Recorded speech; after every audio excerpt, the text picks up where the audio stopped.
magnitud 7,4 golpea Colombia. Se reportan al menos 70 muertos, desaparecidos y graves daños de infraestructura, incluida la Catedral de Manizales.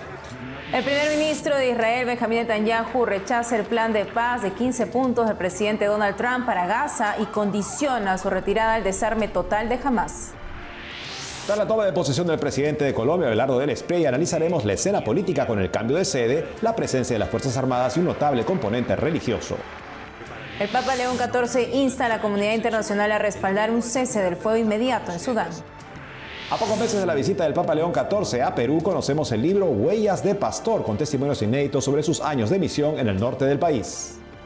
Hola Natalie, comenzando la semana. Comenzamos la semana, Eddie, como siempre informando desde nuestros estudios en Lima, Perú. Gracias por acompañarnos en EWTN Noticias. Soy Eddie Rodríguez Morel. Un gusto estar con ustedes. Yo soy Natalie Paredes. En el día de San Lorenzo Mártir iniciamos las noticias desde Colombia, donde un fuerte terremoto sacudió esta mañana al país. El sismo de magnitud 7,4, según el reporte actualizado, se sintió con fuerza en distintas ciudades y ya deja reportes de heridos y daños en infraestructura. Nos conectamos con nuestra corresponsal en Bogotá, Lida Lozada, para contarnos lo último. Lida, esperando que te encuentres bien, ¿cuál es el panorama que se conoce a esta hora tras el fuerte terremoto en Chocó? Nati, muchas gracias. Un saludo muy especial para ti y para todos los televidentes. Pues gracias a Dios estoy bien, mi familia también, pero el país vive momentos de tensión, de incertidumbre y por supuesto de dolor por las víctimas que ya se conocen de esta emergencia que según el Servicio Geológico Colombiano pues es el sismo de mayor magnitud registrado durante esta última década en el país. Este terremoto pues fue de 7,4 de magnitud, tuvo su epicentro en San José del Palmar, en el departamento del Chocó, y se sintió en buena parte del país. Hay múltiples daños reportados en al menos 9 departamentos. Pereira, Cali, Manizales son algunas de las ciudades que sufrieron los daños más graves, pero también hay reportes desde Buenaventura, desde Quibdó, desde varios municipios del departamento de Antioquia. ¿Y cuál es el balance preliminar sobre víctimas y daños en infraestructura? Nati, pues las cifras ya son lamentables. Hasta este momento se han confirmado más de 110 personas muertas y más de 80 heridas, varias de ellas menores de edad. También hay reportes de múltiples personas desaparecidas. Sin embargo, es un balance preliminar que lastimosamente puede aumentar según avanzan las horas y las labores de búsqueda y de rescate. En cuanto a infraestructura, hay múltiples viviendas, edificaciones comerciales, de instituciones públicas derrumbadas o gravemente afectadas, entre ellas también varios templos del país, además daños en vías y en puentes. En Cali, por ejemplo, se reportan al menos 30 edificaciones colapsadas, con personas que podrían estar atrapadas. También resultó gravemente dañada la Catedral Basílica de la ciudad de Manizales. Sabemos que estas primeras horas son claves, especialmente para localizar y ayudar a quienes hayan resultado atrapados entre los escombros. Lida, ¿y cómo está respondiendo el recién estrenado gobierno de la Espriella ante esta primera gran emergencia? Pues el presidente Abelardo de la Espriella anunció que él directamente será quien liderará la coordinación de esta emergencia. Ordenó la instalación de un puesto de mando unificado para verificar los daños y la situación concreta de las comunidades afectadas. Pidió a la Unidad Nacional para la Gestión del Riesgo de Desastres un reporte detallado sobre las necesidades más urgentes y anunció que se trasladará a Bogotá para concentrarse en la coordinación de esta emergencia, pero que también viajará a Pereira, una de las ciudades más afectadas, para acompañar a los damnificados, a sus familiares y verificar la respuesta institucional. Y por su parte, la Iglesia, ¿cómo está apoyando a las víctimas? Pues Nati, además de expresar su solidaridad y convocar la oración por las personas afectadas y sus familias en medio de esta tragedia, la Iglesia está activando su acompañamiento pastoral y su capacidad de respuesta humanitaria a través de las diferentes jurisdicciones eclesiásticas, principalmente de las zonas mayormente afectadas. El Secretariado Nacional de Pastoral Social también ya está coordinando la activación de las ayudas ante esta esta emergencia, y a esto pues se ha sumado la Asociación de Bancos de Alimentos de Colombia, que activó un corredor humanitario ya para movilizar diferentes alimentos y ayudas, productos esenciales para estas familias damnificadas por el terremoto. Gracias, Lida, por la información, y los acompañamos con nuestras oraciones. A ustedes, Nati, muchas gracias. De Colombia pasamos a Tierra Santa. Gaza sigue atrapada en los intentos de alcanzar un acuerdo que permita poner fin al conflicto con Israel. Los esfuerzos de Estados Unidos por concretar el plan de paz chocan de nuevo con la posición del gobierno israelí expresada este domingo. Conozcamos lo último. El primer ministro de Israel, Benjamín Netanyahu, rechazó el plan de paz de 15 puntos para Gaza del presidente estadounidense Donald Trump a nombre del Consejo de Países Mediadores en el conflicto. He oído decir que no lo dijeron, pero lo repito. Israel rechaza el plan de 15 puntos. Las fuerzas de defensa de Israel no realizarán ninguna retirada hasta que Hamás sea desarmado. Y cuando digo desarmar a Hamás, me refiero a las armas pesadas, las armas menos pesadas y las armas ligeras, todas las armas. Hablamos de un desarme real, no de un desarme ficticio. La estrategia planteaba el desarme de Hamás, grupo considerado terrorista por varios países, el fin de los ataques israelíes y la retirada de sus tropas que ocupan cerca del 60% de Gaza. Hamás condiciona la entrega de sus armas al fin de las agresiones israelíes y a la retirada de sus tropas de la franja.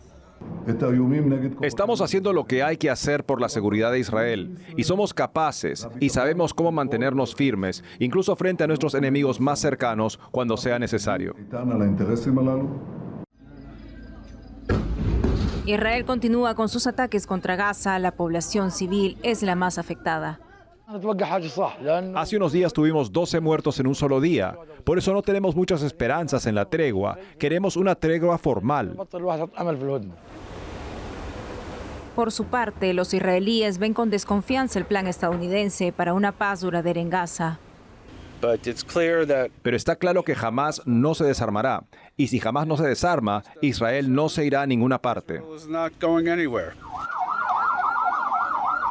Mientras, los israelíes viven con temor a que se repita una incursión de Hamás con asesinatos y toma de rehenes por centenares, como ocurrió el 7 de octubre de 2023. Por el lado de Gaza, UNICEF recuerda que desde el alto el fuego al menos 300 niños han muerto, un promedio de 1 por día. Regresamos a Colombia, los momentos de la inauguración del mandato de Abelardo de Espriella, ceremonia marcada con una fuerte presencia interreligiosa, aunque su primer discurso estuvo centrado en la seguridad. A pocas horas de asumir el poder, varias regiones del país registraron ataques armados. Nuestra corresponsal Lida Lozada informa. Que Dios bendiga a cada uno de sus hijos. Firmes por la patria, que viva Cristo Rey. Con esta invocación a Dios, Abelardo de la Espriella cerró su primer discurso como presidente de Colombia el 7 de agosto en un cantón militar en Cali.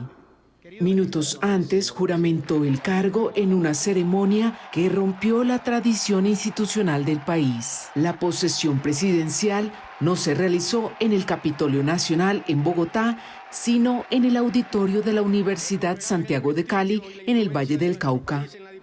Ante congresistas, jefes de Estado y delegaciones internacionales, de la Espriella juró el cargo junto al vicepresidente José Manuel Restrepo para el periodo 2026-2030. Uno de los ausentes fue el presidente Gustavo Petro, quien se despidió desde la Casa de Nariño en la capital. Tras la juramentación, el nuevo presidente se trasladó a un cantón militar de la misma ciudad, donde pronunció su mensaje a la nación. Reafirmo mi intención de derrotar sin tregua al narcoterrorismo. La opción del diálogo está completamente agotada. Pero la posesión también estuvo marcada por un componente religioso inédito. Se realizó un momento denominado Invocación y Alabanza.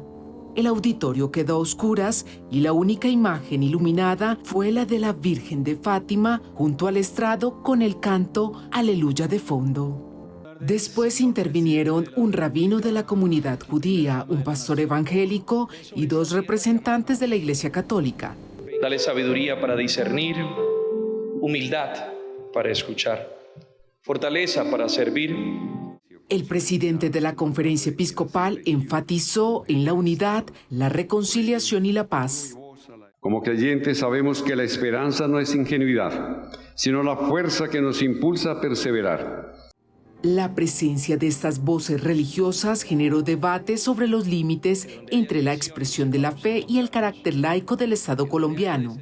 A través de su cuenta de X, la senadora Jennifer Pedraza cuestionó este aspecto de la ceremonia, mientras algunos constitucionalistas y especialistas en derecho canónico señalaron que la laicidad no implica excluir las expresiones religiosas de estos espacios públicos. Pero mientras en Cali se desarrollaban los actos de posesión, en Barranquilla, el senador de izquierda Iván Cepeda, rival de las Espriella en las elecciones, encabezó una concentración de la oposición. Lucharemos hasta el límite y más si es necesario para preservar las conquistas que hemos alcanzado en estos años. Pese al discurso de autoridad y mano dura del nuevo presidente, en cuestión de horas, la violencia volvió a manifestarse con fuerza en distintas regiones del país. Durante el primer fin de semana de gobierno se reportaron ataques, hostigamientos y acciones con explosivos en 11 departamentos, con mayor concentración en Cauca y Nariño. En Colombia, Lida Lozada, EWTN Noticias. Abelardo de la Espriella inicia su mandato en Colombia con algunos anuncios de lo que será su política en estos años. Para saber en qué deberíamos fijarnos justamente iniciando este mandato, estamos con Mateo Jiménez Alzate. Él es un politólogo con énfasis en comunicación y marketing político, asesor de gobiernos y analista de coyuntura política. Nos habla desde Medellín. Señor Jiménez, gracias por estar en el programa. Muchas gracias a ustedes. Un saludo a todos los televidentes. Pues, señor Jiménez, ¿qué llamó su atención de este mensaje del presidente de la Espriella? Bueno, ha sido claramente una primera aparición en el ejercicio de gobierno, en su posesión, ya demasiado clara para el nuevo presidente de Colombia, Abelardo de la Espriella. Mucho se había conjeturado previamente a esta ceremonia porque no se iba a realizar habitualmente como se hace en la capital política del país, que es Bogotá, y en el escenario natural de posesión, que es la Plaza de Bolívar. Aquí hubo diferentes mensajes muy claros. Hubo una puesta en escena política deliberada, porque se saca de Bogotá, se lleva a Cali. Cali es una ciudad que representa el conflicto, representa la periferia y el problema de seguridad, siendo una de las ciudades principales de Colombia y donde se alberga claramente estos sucesos. También pudimos encontrar una combinación pues de esa descentralización territorial por un lado, la autoridad militar por el otro, la presencia muy fuerte de la derecha internacional y también una presencia religiosa extraordinariamente visible. En efecto, ¿podría decirnos usted qué impresión le suscitó esta presencia justamente del componente religioso, que evidentemente es una motivación principal del nuevo presidente colombiano? Bueno, cabe resaltar que en la historia moderna de Colombia se tuvo una gran ausencia, y es la ausencia del presidente saliente, que le entrega finalmente el mandato, la banda presidencial también, al nuevo presidente. Y con ello, una presencia muy grande de la religión en diferentes ámbitos. Pues inicialmente, en el escenario apareció una imagen de la Virgen de Fátima, ubicada en un altar con flores blancas, dándole obviamente un sitial muy importante a este tema de la fe, de la colombianidad, también hay que decirlo. Además, la participación activa de grandes líderes religiosos de diferentes religiones. Estuvo el rabino David Michan, estuvo el pastor evangélico Eduardo Cañas Estrada, representantes del catolicismo, Monseñor Francisco Javier Múnera, el capellán presidencial. Hubo oraciones, invocaciones a Dios y un momento musical con Aleluya de Leonard Cohen. ¿Qué piensa usted de este anuncio justamente que dice que se acabó el diálogo con las guerrillas? Se considera un tipo de complicidad del gobierno anterior este diálogo con ellas, que no ha llevado a los resultados que se esperaban. ¿Cómo se podrá llevar adelante? ¿Es viable, piensa usted, esta propuesta de romper el diálogo con estos grupos subversivos?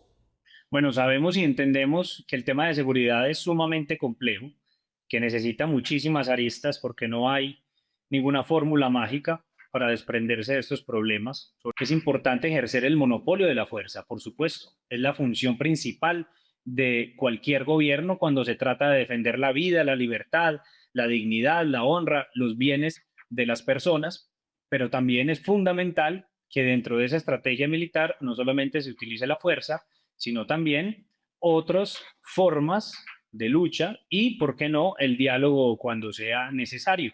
Al parecer, de principio, no se ve que sea esta una estrategia que quiera utilizar el nuevo presidente Abelardo de la Espriella, pero revisaremos en el transcurso de los meses sucesivos de gobierno inicialmente cómo se torna esa conversación con el Congreso de la República y sobre todo con las autoridades de los territorios, que son finalmente los que también definen cuáles son las estrategias pequeñas, medianas y grandes para garantizar la seguridad de los colombianos. Así es, señor Mateo Jiménez Alzate, politólogo. Muchas gracias por habernos ayudado a apreciar mejor este mensaje inicial del presidente colombiano. Hasta una próxima ocasión. Muchas gracias a ustedes, que estén muy bien. Y nos vamos ahora al Vaticano porque el Papa León XIV este domingo pidió al mundo mirar a uno de los rincones del planeta más abandonados por la comunidad internacional. Nuestro corresponsal Javier Romero nos cuenta. Sigo con preocupación la trágica situación en Sudán. El Papa no olvida lo que para el mundo no existe. El domingo, al terminar de rezar con los fieles, pidió ayuda para frenar el conflicto de Sudán, que según la ONU en 2014 provocó el mayor número de desplazados del planeta, más de 12 millones de personas. La guerra civil está desangrando el país. Insto a la comunidad internacional a que respalde los esfuerzos destinados a lograr un alto al fuego inmediato. El Papa también expresó su preocupación por el aumento de los ataques entre Ucrania y Rusia.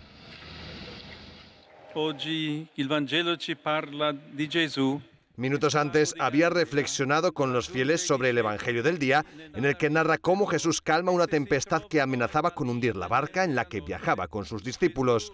El grupo venía de vivir una jornada de éxito, el milagro de la multiplicación de los panes y de los peces. Nos enseña a no presumir y al mismo tiempo a no desesperarse ni en los momentos de oscuridad. Jesús no nos abandona, y si lo acogemos humildemente en la barca de nuestra vida, con la oración, con los sacramentos, con la escucha de su palabra, en Él encontraremos la paz. El pontífice habla de los problemas del mundo una vez por semana. Es al terminar el rezo del Ángelus dominical ante miles de fieles en San Pedro. En Roma, Javier Romero, EWTN Noticias. Hacemos una pausa y al volver, Huellas de Pastor, el libro que revela el corazón pastoral del Papa León XIV durante sus años de misión en el norte del Perú. Se presenta en Lima a pocos meses de su visita apostólica al país. Además, empieza a cuestionar los grandes interrogantes. Es el contacto con la miseria humana. Solo Javier, el film sobre la conversión del misionero español que entregó su vida a los más pobres, se estrena en Filipinas y Colombia este 12 y 13 de agosto. Regresamos con más noticias con Enfoque Católico.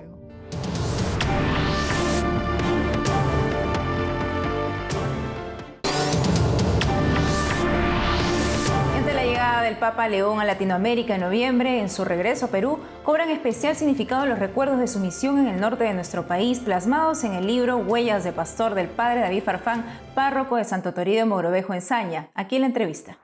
Padre David Farfán, qué gusto tenerlo con nosotros en EWTN Noticias y felicitaciones por esta hora. Muchas gracias por la invitación y para poder hablar. Bueno, el Santo Padre, amigos, nos ha tenido a todos los sacerdotes de la diócesis de Chiclayo. Ciertamente cuando estuve en Chulucanas o en Trujillo fue formador de sacerdotes en el seminario diocesano.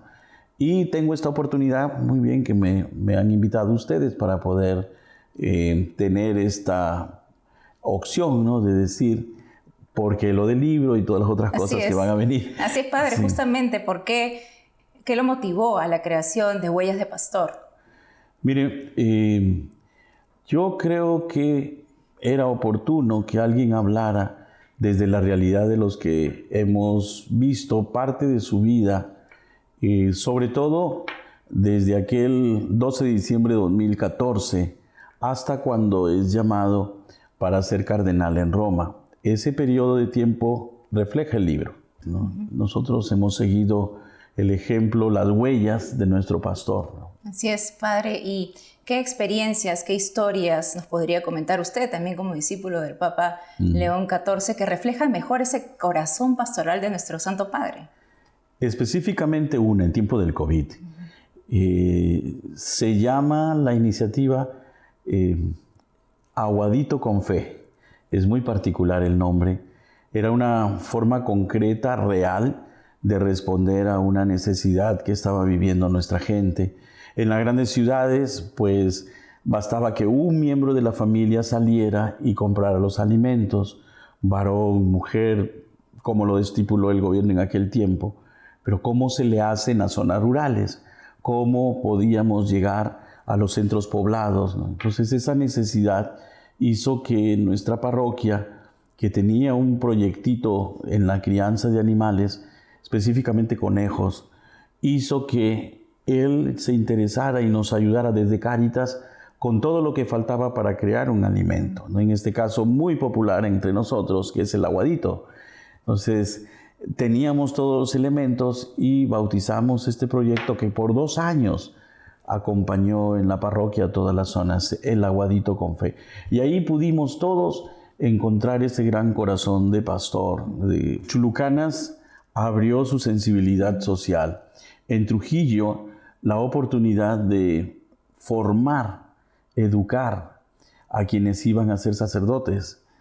Chiclayo ya le permitió abrir otros horizontes desde el pastoreo directo como autoridad de la iglesia y pues lógicamente ya el cardenalato para poder ver y buscar en la iglesia quienes podían guiar las iglesias locales, pues le abrió nuevos horizontes. Padre Farfán, nosotros estamos expectantes con alegría por la próxima llegada del Papa León XIV aquí a Perú. ¿Cómo podemos preparar nuestro corazón para recibirlo?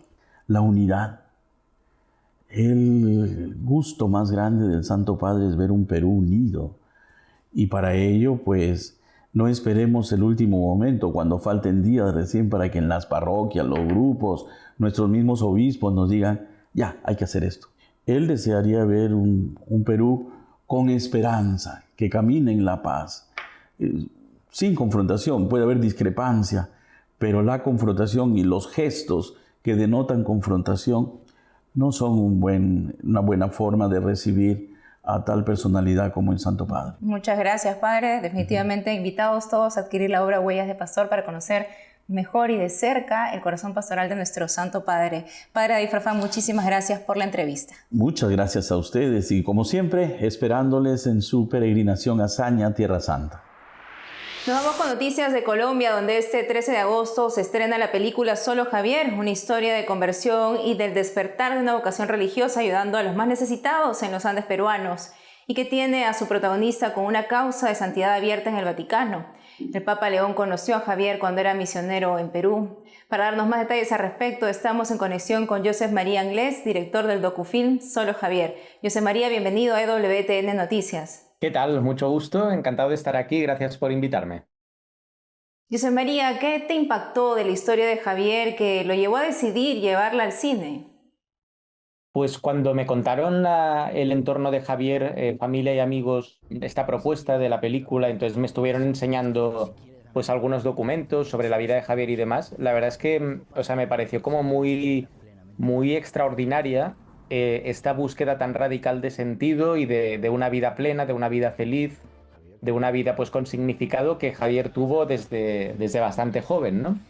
Y sobre todo el cambio de vida tan radical que dio, porque yo creo que fue un hombre que cuando tenía una intuición de algo que era auténtico y verdadero, pues la seguía hasta el final, ¿no? Su vida de entrega como voluntario a los más pobres es señalada como un gran ejemplo. Incluso está abierta a una causa para su santidad en el Vaticano, como lo hemos mencionado. ¿Cómo va este proceso?